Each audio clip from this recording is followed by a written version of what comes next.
তো বুঝতে পারতেছেন আজকে বাংলাদেশ বনাম ইন্ডিয়ার একটা ম্যাচ গেছিল, অদ্যাবধি 35 ওভার খেলা হয়েছে। 35 ওভারে বাংলাদেশের টার্গেট, বাংলাদেশের রান দিচ্ছে 107 রান 3 উইকেট। তো এখানে বাংলাদেশের ওপেনিংরা অনেক খারাপ খেলছে, মানে ওপেনিংরা পার্টনারশিপ ধরতে পারেনি। যদি পার্টনারশিপ ধরতো তাহলে আজকে 1 উইকেট করতো।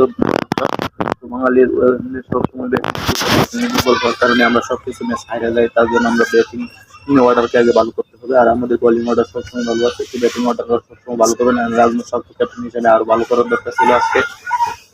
তো পরবর্তী সময় যারা ব্যাট করবে পরের দিন, তারা সবাই আশা রাখছি তাদের উপরে আমরা যেন ভালো ব্যাট করে এবং আমাদেরকে ভালো একটা ইনিংস উপহার দিতে পারে।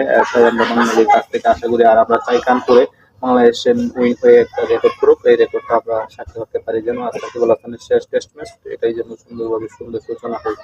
এটাই আমরা আশা করতেছি চাপাবাজ বাহিনী, এবং আপনারা চাপাবাজ বাহিনীর পাশে থাকবেন, পরিবার রাখবেন আমাদের পেজটাকে, আর আমাদের ভিডিওগুলো লাইক করবেন, আমাদের ভিডিওগুলো লাইক করে এবং আমাদের